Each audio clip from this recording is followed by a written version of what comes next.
Hello everyone, welcome back to my channel English with Shasta. So today I'll be sharing about chapter number 2 of your political science book. Book name is Themes in Comparative Political Theory. Name of chapter number 2 is John Locke's Views about Rights. ठीक है, मैं आपको इसमें साथ में questions भी बताती चलूँगी. ठीक है, आपको 2 मार्क्स के लिए जो क्वेश्चन आएगा वो ये आ सकता है, वर्क्स ऑफ जॉन लॉक. ठीक है, जॉन लॉक के वर्क्स और सर्कमस्टांसेस दैट इन्फ्लुएंस्ड लॉक. ठीक है, ये 2 मार्क्स के लिए आपका क्वेश्चन है. अब क्या है, जॉन लॉक एक इम्पॉर्टेंट थिंकर था. You can take the screenshot. Sorry, I don't have that much of memory backup, so इस वजह से I can't give you the PDFs. ठीक है, बिकॉज मैं वो साथ साथ ही डिलीट कर देती हूँ. तो जॉन लॉक जो था वो एक इम्पॉर्टेंट थिंकर था इंग्लैंड का. ठीक है, उसने थ्योरी ऑफ सोशल एग्रीमेंट को जो है वो सपोर्ट किया था. ठीक है, he was born in 1632 AD. Works क्या हैं जॉन लॉक के? 30 टेक्स्ट लिखे उसने, मोर देन 30 टेक्स्ट लिखे हैं वेरियस सब्जेक्ट्स पे. पॉलिटिकल साइंस ही नहीं, उसने फिलोसफी, साइंस एक्सेट्रा पे भी लिखा है.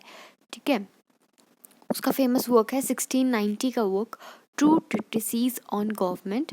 Second letter on toleration 1690, a letter on toleration 1689 and third letter on toleration 1692.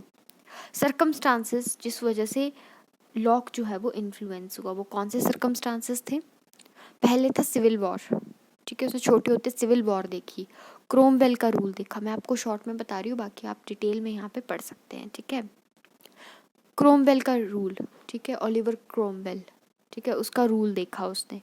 Revolution देखा ना इंग्लैंड में, पॉलिटिशियंस के साथ उसका उठना बैठना था. ठीक है, और वो बहुत इन्फ्लुएंस था जॉन मिल्टन वगैरह से. मिल्टन आपको पता है इंग्लिश के क्या है, राइटर्स हैं. ठीक है, पोइट है मिल्टन, जॉन मिल्टन. उससे जो है वो बहुत ज़्यादा इन्फ्लुएंस था. ठीक है, सर्कमस्टांसेस दैट इन्फ्लुएंस लॉक ये हो गया. बाकी आप डिटेल में यहाँ पे पढ़ सकते हैं. Locks theory of rights. ठीक है, ये लॉन्ग में आ सकता है आपको. लॉक ने जो सेकंड ट्रीटीज लिखी थी ना गवर्नमेंट पे, ठीक है, वो जो है वो उसकी सोल मानी जाती है, means soul to his political ideology. ठीक है, उसने बोला कि स्टेट जो है, लॉक क्या बोलता है कि स्टेट जो है वो ऐसे नहीं बन गया अपने आप ही. ठीक है, वो एक आर्टिफिशियल इंस्टीट्यूशन है जो कि ह्यूमंस ने इस्टेब्लिश किया है. ठीक है, एक सोशल एग्रीमेंट की एक एग्रीमेंट हुआ था कि ऐसे ऐसे होगा, ऐसे ऐसे करेंगे, ये फंक्शनिंग है, ये अपने काम बांट लेंगे. पुलिसिंग एंड ऑर्डर का काम कौन लेगा, लॉ एंड ऑर्डर कौन मेंटेन करेगा, पीस कौन मेंटेन करेगा. काम बांटने के बाद एक सोशल कॉन्ट्रैक्ट हुआ था, उसके बाद ही जो है वो स्टेट बनी थी. ये लॉक का मानना है. लॉक का मानना है. फिर है लॉ ऑफ नेचर. अब देखो, नेचुरल स्टेट में क्या होता है, मैन जो है वो फ्री होता है. ठीक है, उसको कोई कुछ नहीं बोल रहा है, कोई इंटरफेयर नहीं कर रहा है. ठीक है, लेकिन अगर उसके एक्शंस इंटरफेयर कर रहे होंगे किसी और की लाइफ में, तो फिर तो आवाज़ उठाई जाएगी.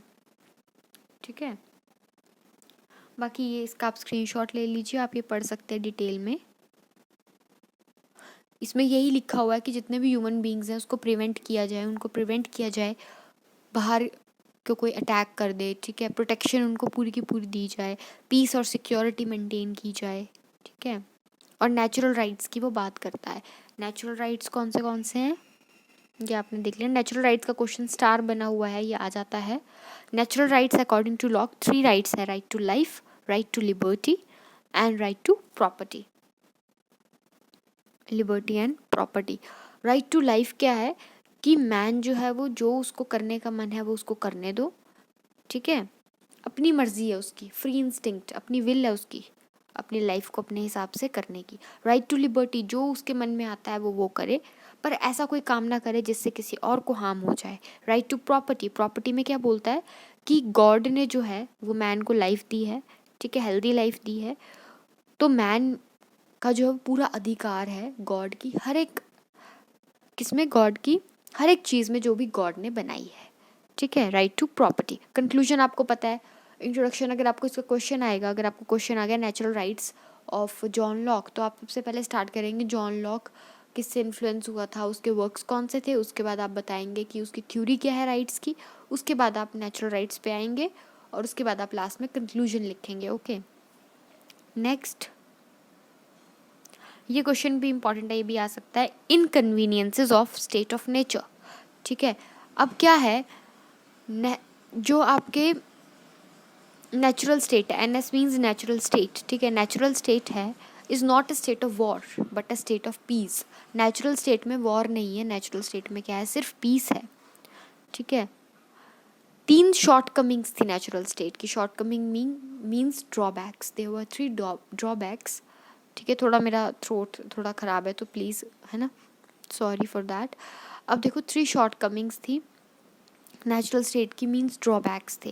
पहला क्या था कि नेचुरल स्टेट में क्या नहीं थी, कोई लॉ नहीं था। ठीक है, ह्यूमन अपने हिसाब से खुद जो उनका मन करता था उस हिसाब से इंटरप्रीट कर लेते थे लॉ को, क्योंकि लॉ बना नहीं हुआ था, law was not establish. Second क्या था,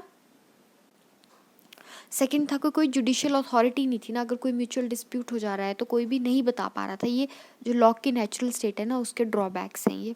ठीक है, अपने हिसाब से मैं बोल रही हूँ कि ये मेरी ज़मीन है, दूसरा बोल रहा है मेरी है, तो कोई भी जुडिशियल अथॉरिटी तो थी नहीं जो बताए कि सच में किसकी है और किसकी नहीं है। Third, absence of legislative, executive and judiciary. अब आपको पता है, ठीक है, गवर्नमेंट के ही ये वो होते हैं 3 pillars you can say.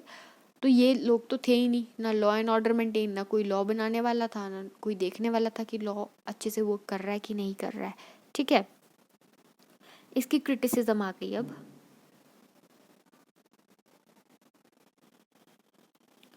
So criticism में ये भी इम्पॉर्टेंट क्वेश्चन है, सिर्फ इम्पॉर्टेंट क्वेश्चन ही कवर किए मैंने जो आपके लिए बहुत ज़्यादा इम्पॉर्टेंट है। ठीक है, यही आएंगे। और आपको क्रिटिसिज्म में क्या है कि नेचुरल स्टेट ना ही हिस्टोरिकल है ना ही नेचुरल है।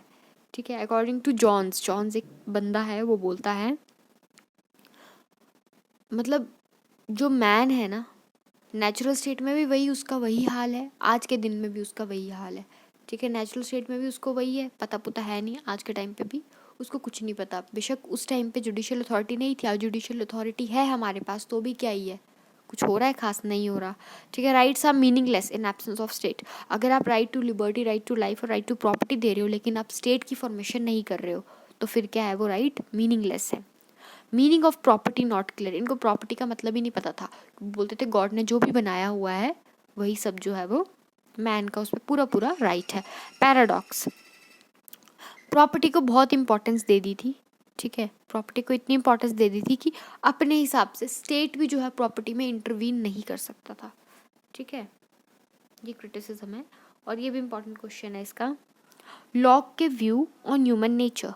ह्यूमन नेचर पे लॉक क्या बोलता था कि ह्यूमन जो है वो गुड है, अच्छा है, लेकिन हॉब्स क्या बोलता था, हॉब्स बोलता था, हॉब्स भी एक थिंकर था, ये लिखा हुआ है ना हॉब्स, स्पेलिंग पता नहीं क्लियर है कि नहीं। हॉब्स बोलता था कि मैन सेल्फिश है, मैन क्या है, सेल्फिश है। लेकिन लॉक क्या बोलता था कि मैन जो है वो पीसफुल है, लवेबल है। ठीक है, फिर लॉक क्या बोलता था, और लॉक ने बोला कि मैन को पीस चाहिए। लॉक क्या बोल रहा है कि मैन को पीस चाहिए। ठीक है, जॉन्स क्या बोलता था, जॉन्स नाम का बंदा बोलता था मैन एक एनिमल है, मैन क्या है, एक सोशल एनिमल है। सोशल आएगा यहाँ पे। ठीक है, सोशल एनिमल है। लॉक क्या बोलता था कि मॉरल और सोशल एनिमल है। ठीक है, जॉन क्या बोलता था, एक सोशल एनिमल है, लेकिन लॉक बोलता था कि मॉरल और सोशल एनिमल है। ठीक है, अब ये क्या बोलता है, लॉक बोलता है कि मैन जो है वो ट्रूथ नहीं बोलता, मैन ये ना does not speak the truth but at least he knows that he should speak truth. बेशक हम लोग सच नहीं बोलते। ठीक है, ये बहुत अच्छी बात बोली लॉक ने कि मैन जो है वो सच नहीं बोलता, लेकिन पता है उसको बचपन से ही कि सच बोलना चाहिए। ठीक है, तो ये थे लॉक के व्यूज़ अबाउट ह्यूमन नेचर। इसी के साथ आपका 2nd चैप्टर ख़त्म होता है। ठीक है, इतना ही था, यही इंपॉर्टेंट क्वेश्चंस है इसके। अगर आप मॉडर्न्स की बुक भी देख लेंगे उठा के, यही क्वेश्चंस मिलेंगे, उसके अलावा कुछ और नहीं। Thank you so much, God bless you all, take care, love you all, bye bye.